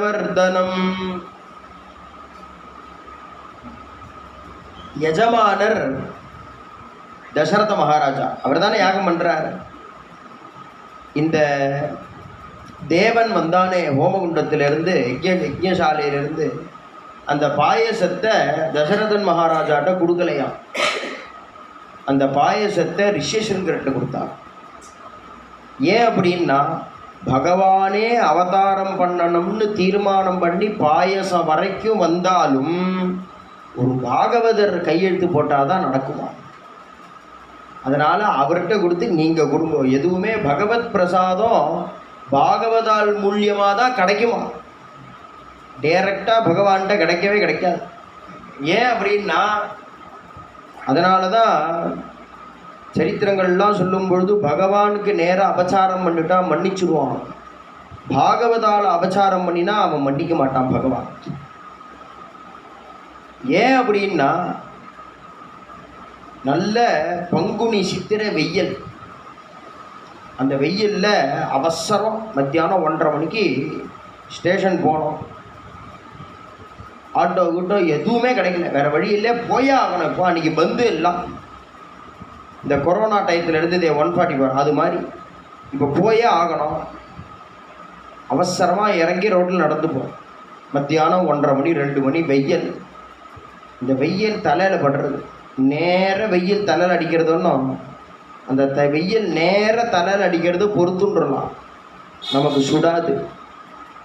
ஆனால் அதே வெயில் பூமியில் பட்டு பூமியிலிருந்து சூடு கிளம்புறத கால் தாக்காது. வெயில் நேர தலையில் அடிக்கிறது அது சுடலை. ஆனால் அந்த வெயில் பூமியில் பட்டு பூமியிலிருந்து ஒரு தாபம் கிளம்புறதே அது கால் தாங்க முடியல, செருப்பு போடாமல் நடக்க முடியல, துடிக்கிறாங்க.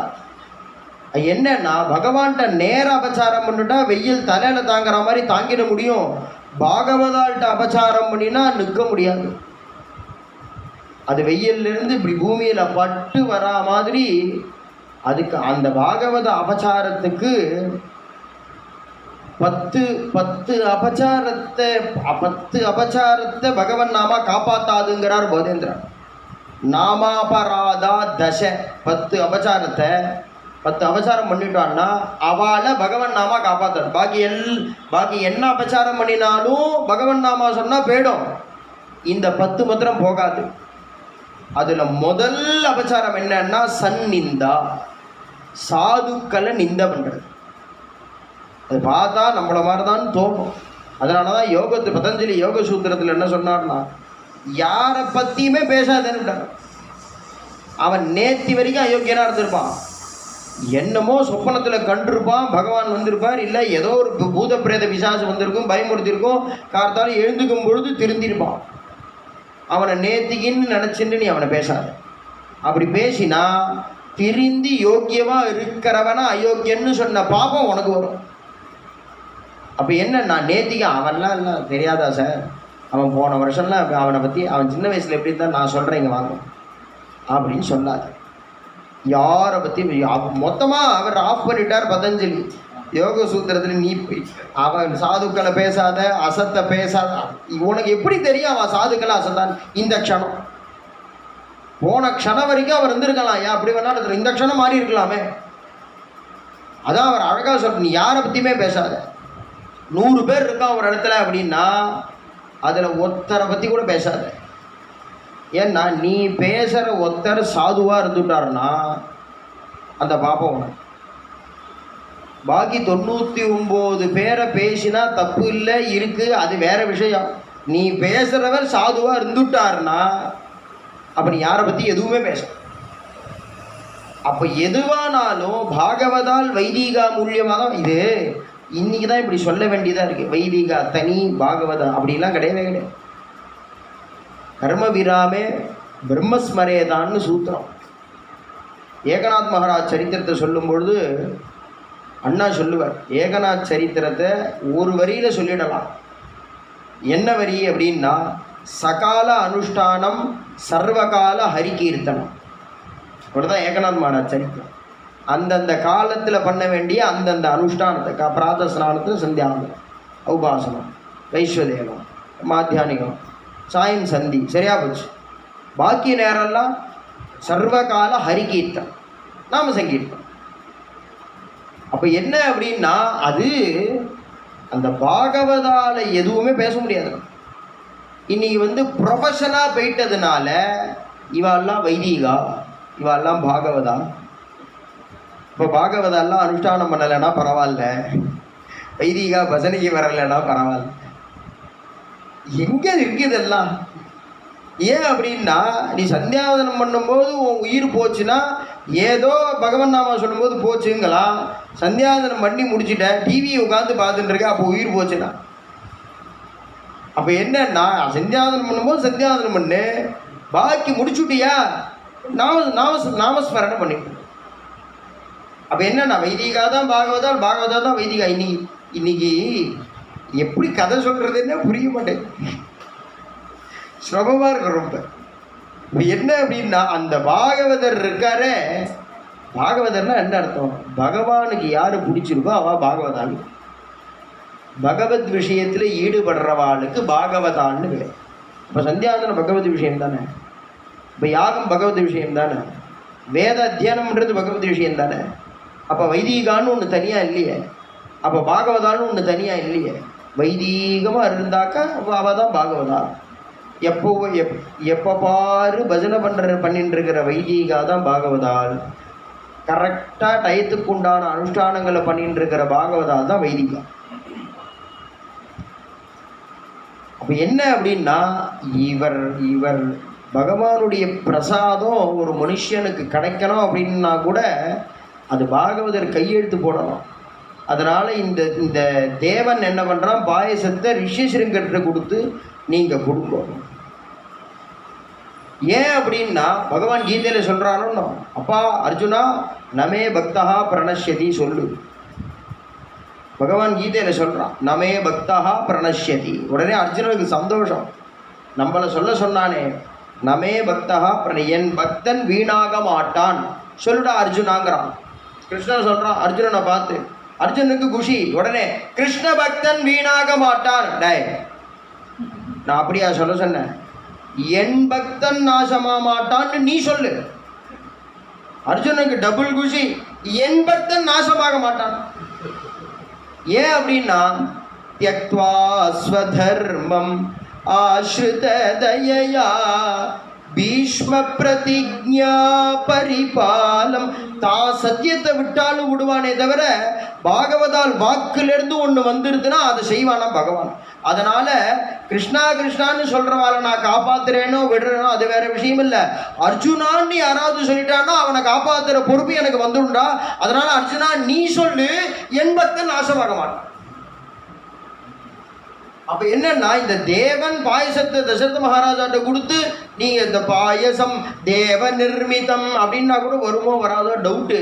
ஆனால் ரிஷிசிருங்கர் உனக்கு குழந்தை பிறக்கும், அவர் பிரசாதம் கொடுத்துருக்கார், தசரத மகாராஜா இது எல்லாருக்கும் கொடுங்கோ அப்படின்னா இவர் சொல்லிட்டார் ஒன்றும் ரிஷிசிருங்கர், அதனால குழந்தை பிறக்கும். இதந்து நிருபசார்தூலா பாயசம் தேவ நிர்மிதம் பிரஜாகரம் கிருகானத்தம் தன்யமாரோக்கியவர்தனம். இது நீ உங்கள் ஆத்து மாமிக்கெல்லாம் கொடு.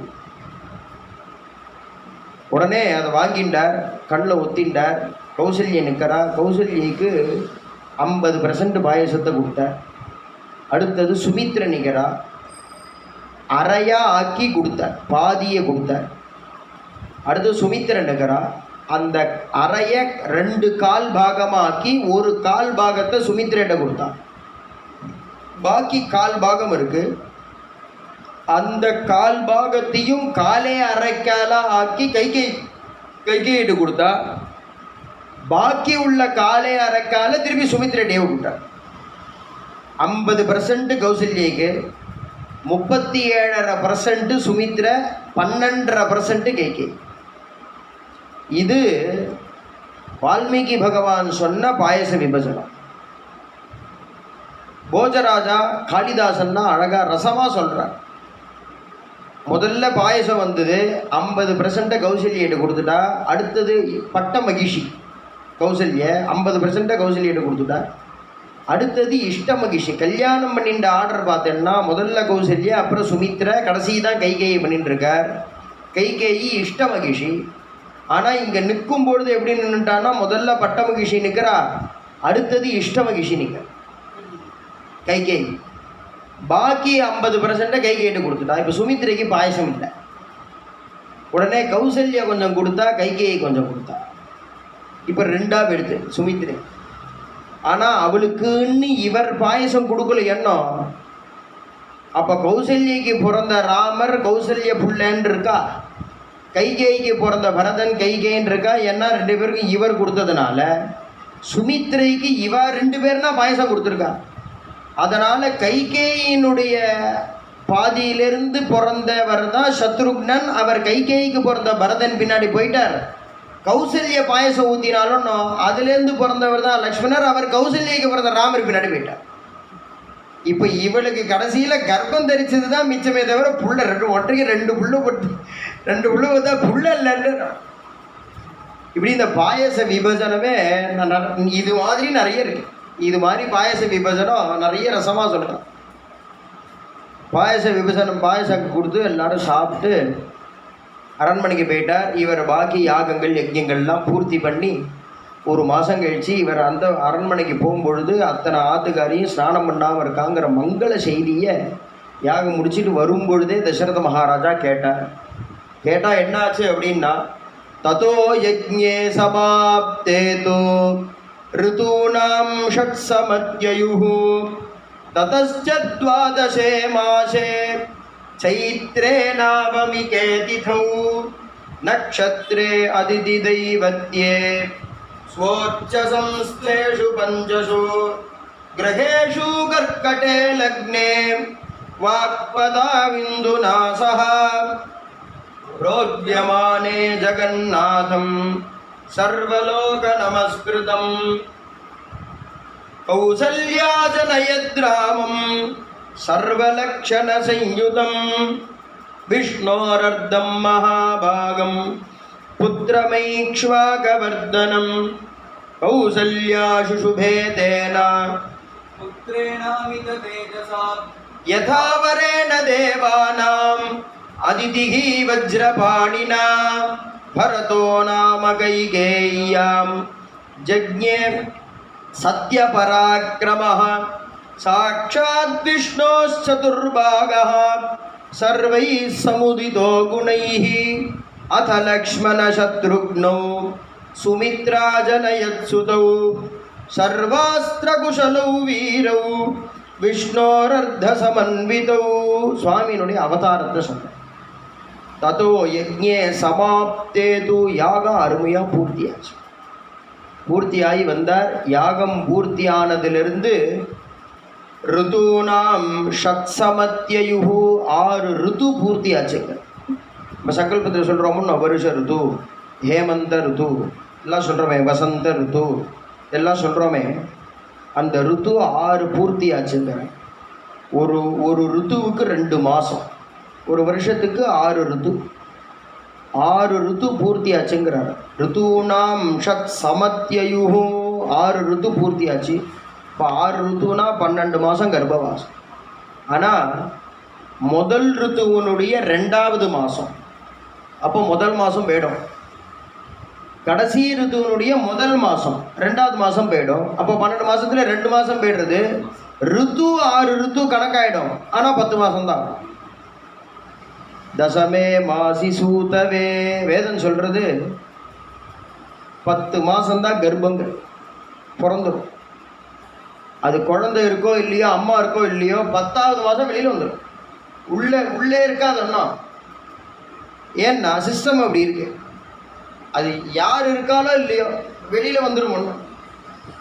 ஆனால் 10 மாதம் 6 ரித்து கணக்கு வந்துடும். ஏன்னா முதல் ரித்துவில் முதல் மாதம் போய்டுறது, கடைசி ரித்துவில் 2வது மாதம் போய்டுறது.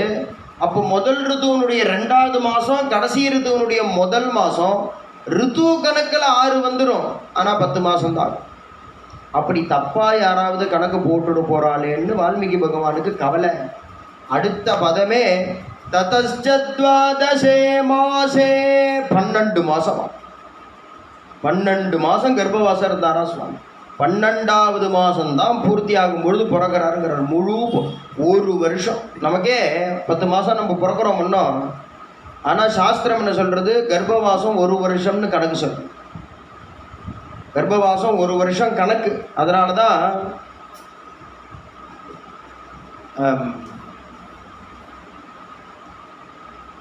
கர்ப்பாஷ்டமேஷு உபநயனே, உபநயன சூத்திரம் ஒன்று சொல்லும்பொழுது 7 வயசில் உப்புணல் போடுங்கிறா.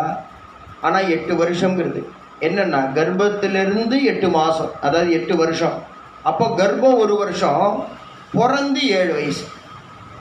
கர்ப்பாஷ்டமேஷு எல்லா சூத்திரம் தெளிவாக இருக்குது சார். நம்ம தான் எதுவும் ஃபாலோ பண்ணுறது. எதுவுமே பும்சவனம் 90 நாளில் பண்ணிட்டோம். ஏன்னா இன்னைக்கு சயின்ஸு சொல்கிறா பாருங்க. டாக்டரை கேட்டால் இன்றைக்கி சொல்கிறா 90 நாளுக்கு அப்புறம் தான் மூச்சு பிரியறதுங்க. அது வரைக்கும் ஒரே மூச்சு தான். தனியாக கர்ப்பத்துக்கு தனி மூச்சு கிடையாது. அப்போ என்ன 90 நாளுக்கு அப்புறம் தான் மூச்சு பிரியறதுங்கிறச்சு. அந்த 90 நாளைக்குள்ளே ஆபஸ்தம்பியான இருந்தால் புஷ்ய நட்சத்திரத்தில் பும்சவனம்னு ஒன்று பண்ணுறது. புகும் சுவனவசின்னு மூக்கு புழியறதுன்னு சொல்கிறாலும் அந்த ஆலம் மொட்டை இடித்து ஆம்பளை பெற்றுதா பொம்பளை பெற்றுதா இந்த குழந்தை எல்லாம் விட்டு இடிக்க சொல்லி பாலை தொலைச்சி இந்த மூக்கு பொழியறதுன்னு ஒன்று. அதுதான் புகும் சுவனமசி, பும்சவனம்னு பேர் அதுக்கு தான். அது என்னன்னா அந்த குழந்தை மூச்சு பிரியறது அதோட முதல் சுவாசமே வேதோக்தமாக இருக்கணும். அதனால் 3 மாதத்தில் பும்சவனத்தை பண்ணிடணும். சீமந்தம் எப்போ பண்ணுறது? இங்கே அதுலலாம் 8வது மாதம்தான் சீமந்தம் பண்ணுறது வழக்கம். ஆபஸ்தம்பர் அழகாக சொல்கிறார், சதுஷ்டே மாசே சீமந்தோன்னயனே, 4வது மாதம் சீமந்தம். நானும் எவ்வளவோ போராடி பார்த்தேன், நடக்கலானா.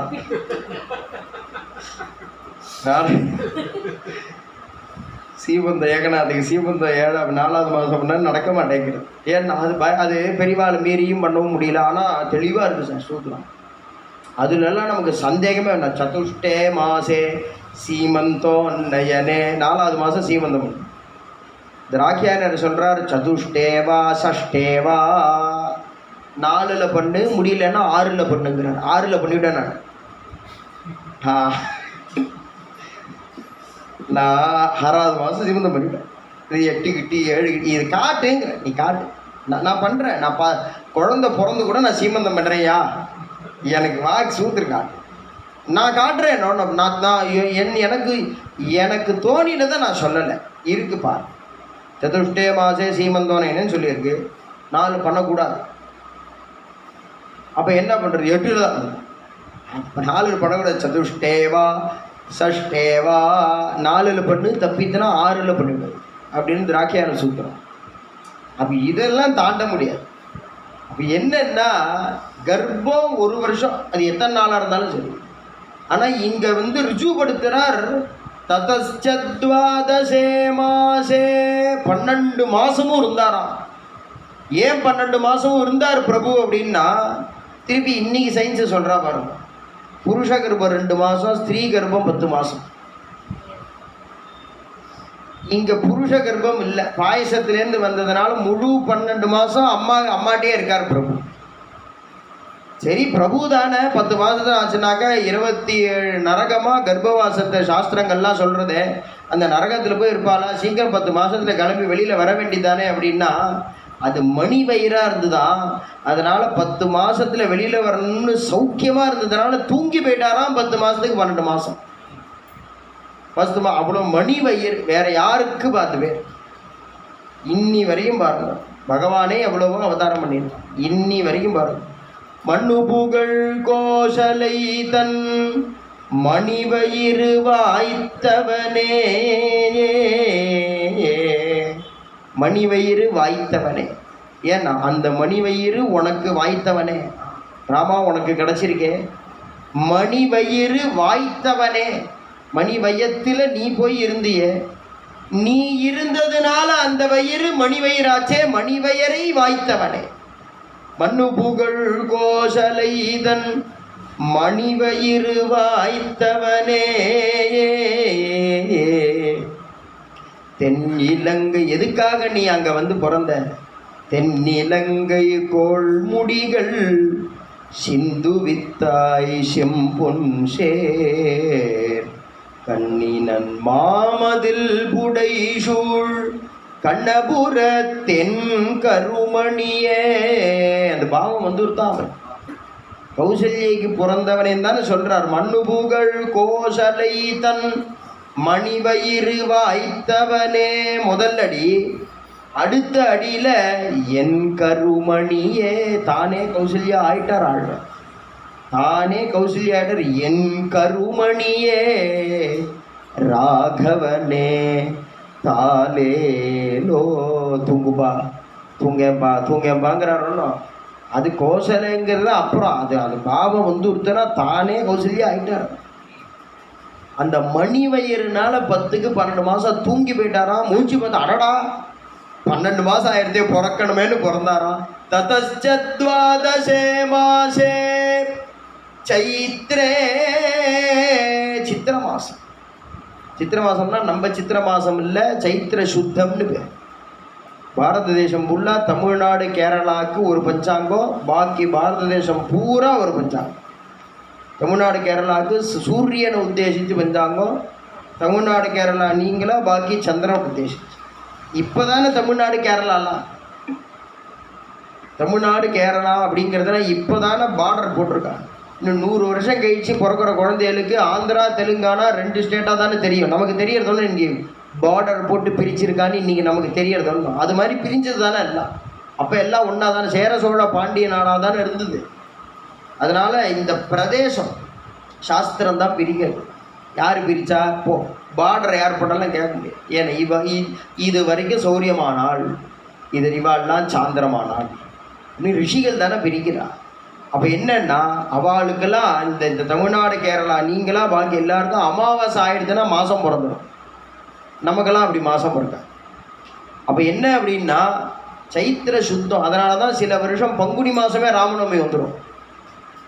அந்த பங்குனி முடிஞ்சு அடுத்த சித்திர மாதத்திலிருந்து பங்குனி வரைக்கும் ராமநவமியே இருக்காது. அடுத்த சித்திர மாதத்துக்கு போயிடும். ஒரு வருஷம் ஃபுல்லாக ராமநவமியே இல்லாமல் போயிடும்.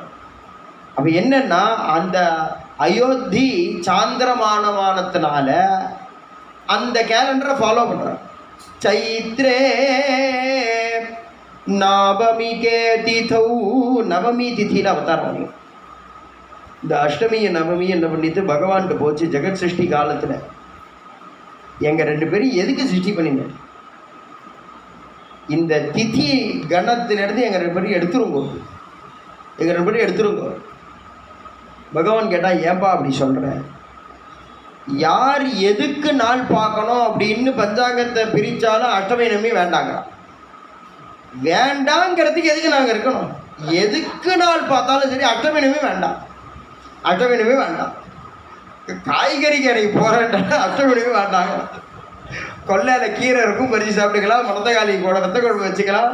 காய்கறி வாங்க போகாத வயிற்ற கெடுத்துருங்கிறான். இப்படி இருக்கிற எங்களை எதுக்கு நீங்கள் சிருஷ்டி பண்ணிக்க? நாங்கள் வேண்டாம் அப்படின்னு பகவான் சொன்னார். அப்பா அப்படிலாம் இல்லைப்பா, சிருஷ்டி கிரமம்னா அப்படியே தான் பறக்கணும் அதெல்லாம். ஆனால் நீங்கள் கவலைப்படாதீங்க, உங்கள் 2 பேரையும் லோகம் உள்ள அளவு பூஜை பண்ணுற மாதிரி பண்ணுறேன், பூஜை பண்ணுற மாதிரி பண்ணுறேன் அப்படின்னு ராமச்சந்திரமூர்த்தி நவமியில் அவதாரம் பண்ணுறார். பகவான் கிருஷ்ணர் அஷ்டமியில் அவதாரம். ஏன்னா அவதார ஹேத்து. ராமச்சந்திரமூர்த்தி எதுக்கு அவதாரம் பண்ணினார்னா தர்ம சம்ஸ்தாபனார்த்தாய, தர்மத்தை லோகத்தில் வாழ்ந்து காட்டுறதுக்கு தானே ராமச்சந்திரமூர்த்தி அவதாரம் பண்ணுறார். அப்போ என்னன்னா தர்மம் மாறவே மாறாது. கிருதயுகத்தில் யார் அப்பான்னு கூப்பிட்டோமோ கலியுகத்திலே அவளையே தான் அப்பான்னு கூப்பிடணும். அத்தையை போய் பெரியமான்னு கூப்பிட முடியுமா? அப்போ என்ன தர்மம்? சந்தியாவதனம் பண்ணணும், சந்தியாவதனம் பண்ணணும். அவ்வளோ தர்மம் மாறாது, எந்த காலத்துலையும் தர்மம் மாறாது. இந்த 9ஆம் வாய்ப்பாடு பாருங்க, மாறவே மாறாது. 9 1 9 9 2 18 8 1 9 36 6 3 9 45 5 4 9 54 4 5 9 இப்படியே தான் போகும். அது என்னன்னா 9ஆவதுல அது மாறவே மாறாது. தர்மம் மாறாதுங்கிறதுனால ராமச்சந்திரமூர்த்தி தர்மத்தை பரிபாலனம் பண்ணுறதுக்காக நவமி திதி எடுத்துட்டாராம். கிருஷ்ணர் பூபார நிவர்த்திக்கு வந்தார், அதனால் அஷ்டமி எடுத்துட்டாரா. ஏன் நான் 8 1 8 8 2 16 1 குறையும், 16னா 6 1 7, அடுத்தது 24 7க்கு 1 குறையும், 4 2 6 இப்படியே போகும். கடைசியில் 8 10 80 வரும், திருப்பி குறைய ஆரம்பிச்சிடும். அது வரா மாதிரி இருக்குமே தவிர குறைஞ்சிடும். ஏன்னா பூபார நிவர்த்தி. பூபார நிவர்த்திங்கிறதுனால பூமியில் உள்ள எல்லாரையும் சாகரிச்சிட முடியாதுன்னா அசுரால் ஜெகத் சிருஷ்டி போகணுமே, அதனால அது 8 8 10 80க்கு வரும், திருப்பி உடனே குறைய ஆரம்பிச்சு. அதனால அஷ்டமியில் அவதாரம் பண்ணினாராம் கிருஷ்ணச்சந்திரமூர்த்தி. நவமி திதியில் அவதாரம் பண்ணுறார். சைத்ரே நவமிகே திதௌ நக்ஷத்ரே அதிதி தெய்வத்தியே அதித்திய தேவதையாக கொண்ட புனர்வசு நட்சத்திரத்தில் அவதாரம் பண்ணினார். ஏன் புனர்வசுவை செலக்ட் பண்ணினார் அப்படின்னா, இந்த பஞ்சாங்கத்தில் கடைசி இடது பக்கத்துலேருந்து பார்த்தா முதல் காலம் அது பார்த்தா யோகம்னு போட்டுரும். அதில் 3 யோகம் இருக்கும். அமிர்த யோகம்னு ஒன்று, சித்த யோகம்னு ஒன்று, மரண யோகம்னு ஒன்று, 3 யோகம் இருக்கும் பஞ்சாங்கத்தில். ஆ சி மா அப்படின்னு போட்டிருப்பான். ஆ ஹைஃபன் போட்டு சி போட்டிருப்பான். ஒரு நாளைக்கே 2. ஏன் நாங்கள் நட்சத்திரம் மாறுறது, இந்த கிழமையில இந்த நட்சத்திரம் வந்ததுன்னா இந்த யோகம் அப்படின்னு கணக்கு. இதில் எந்த வருஷத்து பஞ்சாங்கத்தை வேணாலும் எடுத்து பாருங்க, புனர்வசு நட்சத்திரம் வரும் பொழுது மரண யோகமே இருக்காது. ஒன்று அமிர்த யோகம் இருக்கும், இல்லை சித்த யோகம். அது பாதியில் வந்தால் கூட மாறிவிடும். மா போட்டு ஐபன் போட்டு சீன் ஆகிடும். புனர்வசு நட்சத்திரத்துக்கு மரண யோகமே கிடையாது. ஏன்னா தர்மம் சாகாதன்னு. அப்போ என்னன்னா, ஏன் புனர்வசுவை அது மாதிரி 2 3 நட்சத்திரத்துக்கு உண்டு. புனர்வசுவை ஏன் அவர் செலக்ட் பண்ணினார் அப்படின்னா, அப்போ புனகா திருப்பி வசுதேவனுக்கு நானே தாண்டா கிருஷ்ணரா பிறக்க போறேங்கிறதுனால புனர்வசு நட்சத்திரத்துக்கு அவதாரம்.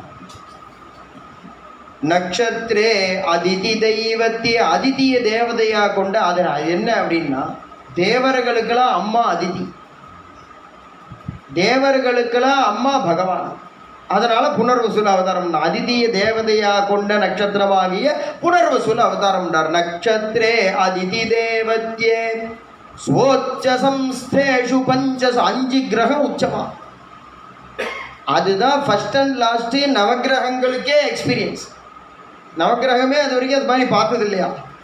நம்ம 5 பேர் உச்சமாக இருக்கோம், ஒருத்தர் பிறந்துட்டாரு, பார்த்தா ராமர் பிறந்திருக்கார். அதுதான் ஃபர்ஸ்ட் அண்ட் லாஸ்ட்.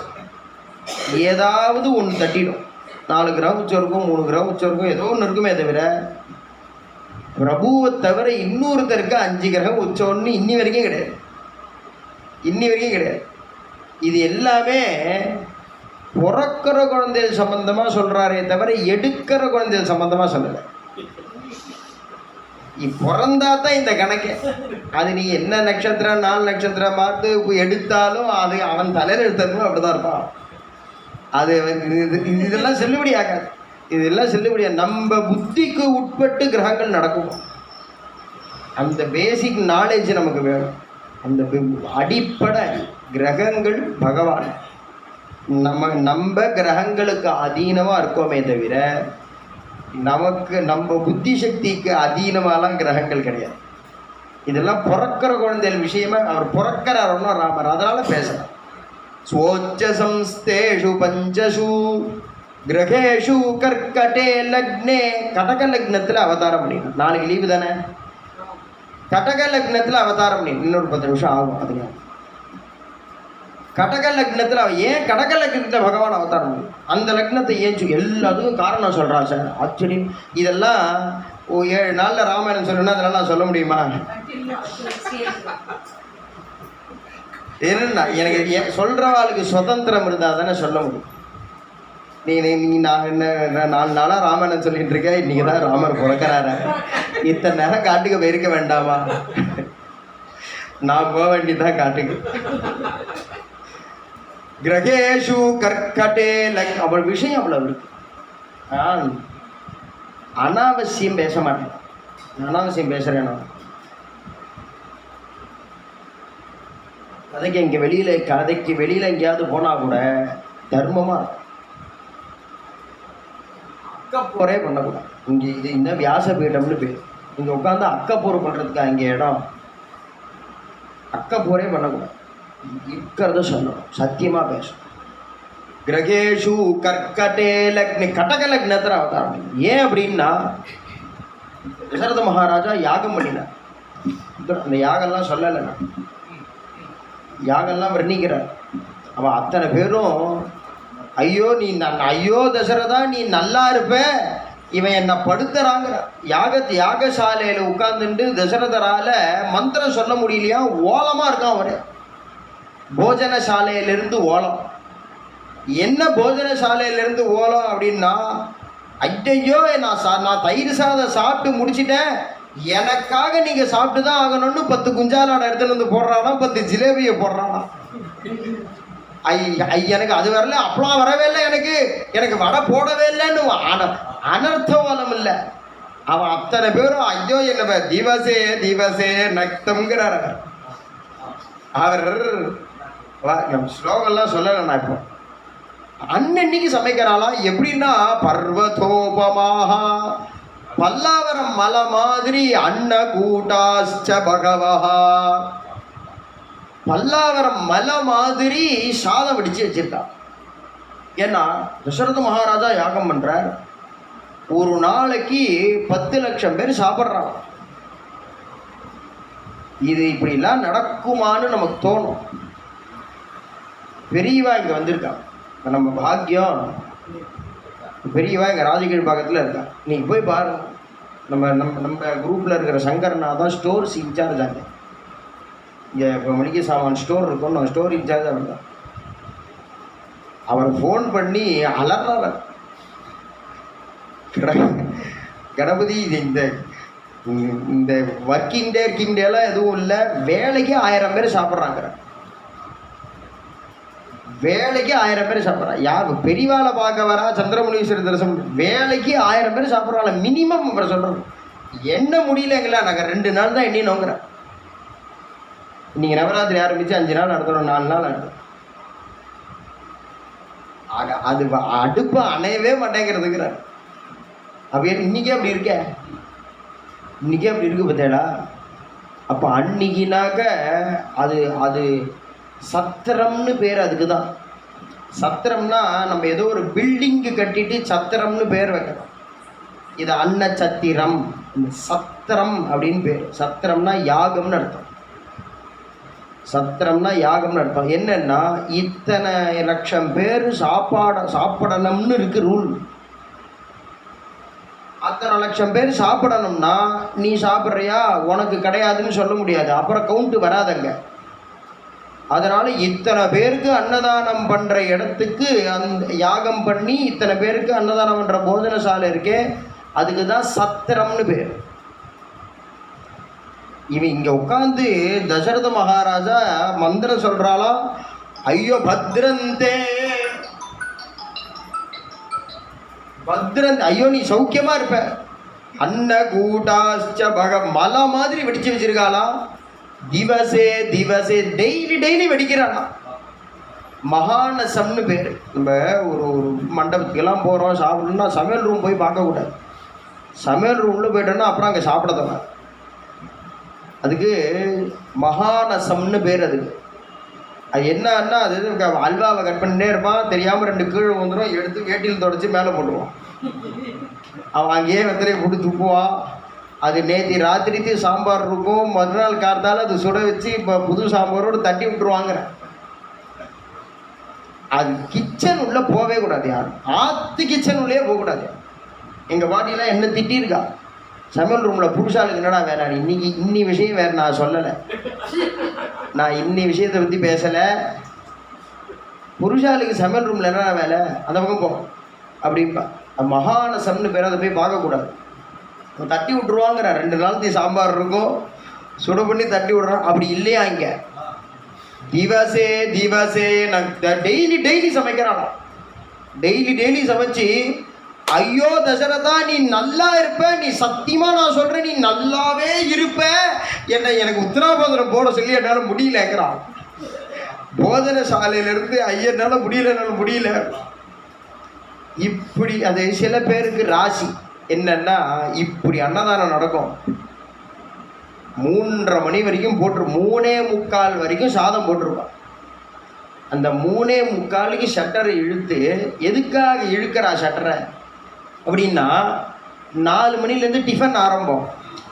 இந்த சாப்பாடு காலியான அண்டாவை கொண்டு போய் அங்கே வச்சுட்டு டிஃபன் அண்டாவை கொண்டு வந்து இங்கே வைக்கிறதுக்காக இழுப்பான். என்ன, இந்த ஷட்டர் மூடி இருக்கிற நேரத்தில் ஒரு ராசி அவனுக்கு, அவன் ஒரு தரித்திரம் ஒருத்தன் வந்து நிற்பான், சாப்பிடலான்னு வந்தே ஷட்டர் போட்டு 3:30 மணி வரைக்கும் சாதம் போட்டிருப்பான். அவனால் அவன் நேரம் அப்படி என்ன பண்ணுறது, அவன் நேரம் அப்படி. தசரத மகாராஜா இப்படி அன்னதானம் பண்ணுறாருன்னா, இது மாதிரி ஷட்டர் போடுற நேரத்தில் ஒருத்தர் வந்தானா தசரத மகாராஜாவுக்கு யாகத்தும் பொழுது. தசரத மகாராஜா ஷட்டர் போடுற நேரத்தில் அது வேட்டி அங்கங்கே கிழிஞ்சிருக்கு, இழுத்து சொருகிண்டு அங்கேருந்து ஒருத்தன் வந்து, ராஜா பசிக்கிறதுங்க, ஏன்னா அன்னதானம் மழை மாதிரி வருஷிச்சிருக்கேன், 5 நிமிஷம் முன்னாடி வந்திருக்க கூடாதா அப்படின்னு கேட்கலையா?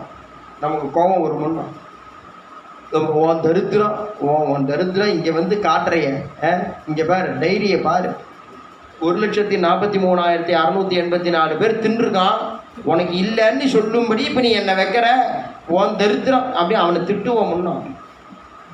ஆனால் தசரத மகாராஜா பார்த்தார், ஒரு 5 நிமிஷம் இருக்கும், உங்களுக்கு வயிறார சாப்பாடு போடுறேன், நீங்கள் வந்த உடனேவே போட முடியல என்னால், ஏன்னா ஆயிடுச்சு, ப்ராக்டிக் இருந்தால் தானே போடுறது, இல்லை ஆயிடுச்சு, ஒரு 5 நிமிஷம் 10 நிமிஷம் உட்காந்துக்கோங்க, உங்களுக்கு வயிறார நான் சாதம் போடுறேன், நீங்கள் வந்த உடனே என்னால் போட முடியலங்கிற அபச்சாரத்துக்கு நான் வந்து இதை உங்களுக்கு தரேன் அப்படின்னு இந்த தோல் வலை இருக்கணும், தோல் வலை ராஜாக்கள்லாம் போட்டுப்பாலே, அதை இப்படி பிடிச்சிக்கும், தோல் வலை இருக்கே வழுக்கி விழாவுக்கு இப்படி பிடிச்சிக்கும் ஒன்றும், அந்த தோல் வலைக்கு கற்கட்டம்னு பேர். அந்த கற்கட்டத்தை கழட்டி கொடுத்தாராம். வந்தது யாருன்னா பகவான். இவரை டெஸ்ட் பண்ணுறதுக்கு வந்திருக்கார். அன்னைக்கு நான் உன்கிட்ட அந்த கடகத்தை வாங்கிட்டு போனேனே, நான் தான் உனக்கு பிள்ளையா கடக லக்னத்தில் பிறக்கிறேன் அப்படின்னு காட்டுறதுக்காக, கிரகேஷு கர்க்கடே லக்னே வாக்பதா விந்துனா சஹா, நான் இதெல்லாம் எனக்கு சொல்லணும்னு ஆசை, இங்கே சொல்லுவேன். ஏன்னா இங்கே ஏன் முடிக்கலன்னு கேட்க மாட்டேனோன்னு நீங்கள், ஏன்னா ராமாயணம் முடிக்கல அப்படின்னு கேட்க மாட்டேனோன்னு, அதனால நான் சொல்ல வாக்பதா விந்துநாசா. வாக்பதி யாருன்னா ப்ரஹஸ்பதி, குரு பகவான் இருக்காரு, ப்ரஹஸ்பதி அவர் தான் வாக்பதி. இந்துனா சந்திரன். இது என்னன்னா குரு சந்திர யோகம்னார். வாக்பதா விந்துநாசா. இந்த குரு சந்திர யோகம் உள்ளவாளுக்கு என்ன ஒரு வெயிட்டு அப்படின்னா, அவர் யாரை திட்டினாலும் திட்டு வாங்குறவாளுக்கு அவள் திட்டுறான்னே தெரியாதான். நம்மள்கிட்ட எவ்வளோ பிரியமாக பேசுகிறாள் அப்படின்னு நினச்சிட்டு இருப்பான். இவன் வையம் பாட்டு பாடின்னு இருப்பான், ஆஹா நம்மளை எவ்வளோ நன்னா திட்டுறாள். ஏன்னா அது வாக்கு, அது குருச்சந்திர யோகம்னா அப்படி இருக்குமா. வாக்பதா விந்துநாசா ப்ரோத்யமானே ஜெகநாதம் சர்வலோக நமஸ்கிருதம். எத்தனை கோட்டிக்கணக்கான அண்டகட்டாகத்தை இப்படி விளையாட்டா தட்டி எரிஞ்சிருக்கார் ஸ்பேஸில். பூமி இருக்கணும், பூமிக்கு மேலே 7 லோகம், பூவகா சுபகா மகா ஜனகா தபகா சத்தியம்னு 7 லோகம். பூமிக்கு கீழே 7 லோகம், அதலம் விதலம் சுதலம் ரசாதலம் தலாதலம் மகாதலம் பாத்தாளம்னு 7 லோகம். இந்த 7க்கு தான் 14 லோகம்னு. இந்த 14 லோகமும் நேர்கோட்டில் இருக்கும். பாகவத 3வது ஸ்கந்த ஜெகத் சிருஷ்டின்னு சொல்கிறா, இதெல்லாம் நேர்கோட்டில் இருக்கும். இந்த 14 லோகமும் ஒரு பெரிய பாலுக்குள்ளுக்குள்ள இருக்கும். அந்த பாலுக்கு தான் அண்டகட்டாகம்னு பேர். பிரம்மாண்டம், பெரிய முட்டை, பிருகத்து அண்டம், அண்டகட்டாகம்னு பேர்.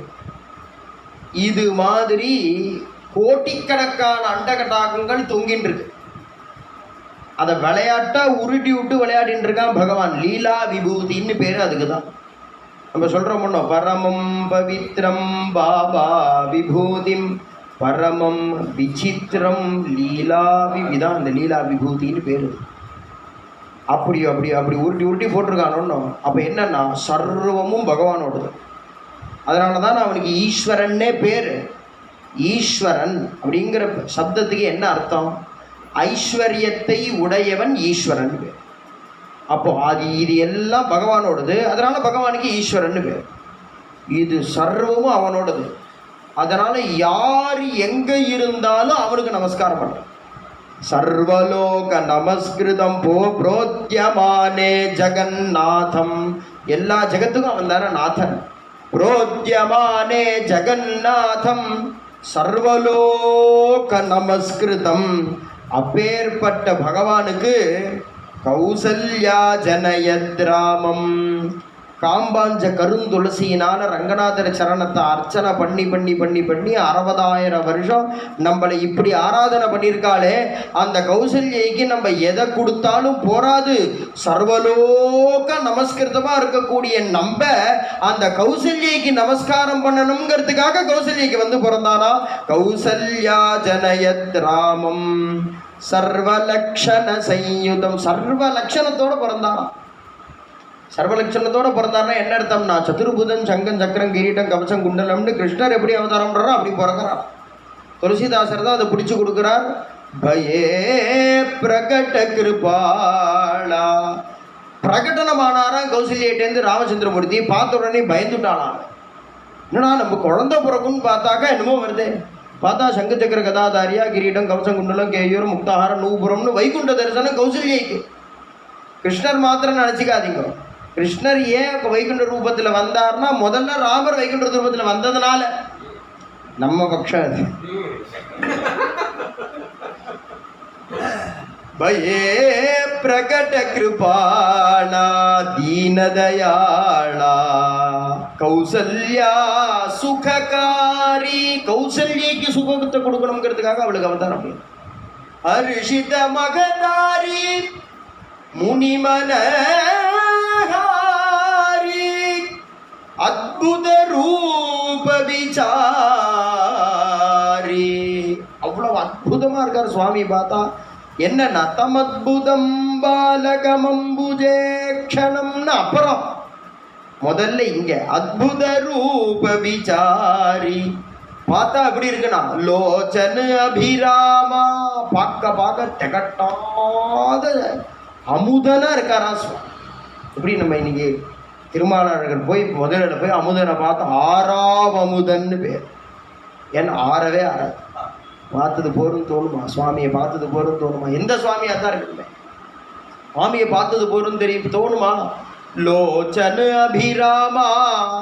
எப்படி இருந்தார்? தனு கனஷ்யாமா. கண்ணக்கா இந்திரநீலமணி சந்நிப தேகமா இருக்கார் சுவாமி. நிஜ ஆயுத புஜசாரி. 4 திருக்கரங்களோட அவதாரம். உடனே கௌசல்யா பார்த்தா, அப்பா நீ இப்படி இருந்தால் என்னால் கொஞ்சம் முடியுமா? நீ எனக்கு பிறந்திருக்க, ஆனால் இப்படி குழந்தைய இப்படி பார்க்கும் பொழுது குழந்தை 4 கையோட கிரீடம் கவசம் கொடுக்கணும்னா எப்படி இருக்கும் அந்த அம்மாவுக்கு. உடனே கௌசல்யா சொல்றா, தஜகு தாதயகு ரூப. அதே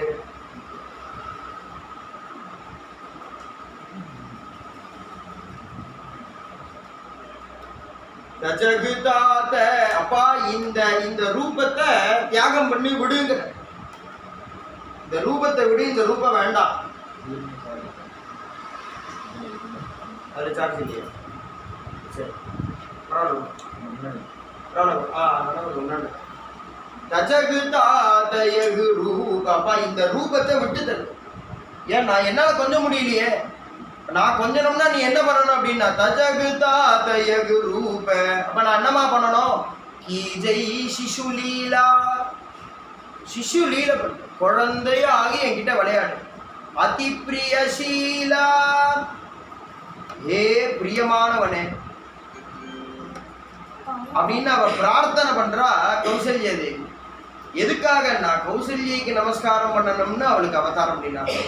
கௌசல்யா ஜனயத்ராமம் சர்வலக்ஷண சையுதம் விஷ்ணோரர்தம் மகாபாகம் புத்திரமைக்ஷ்வாகவர்தனம்.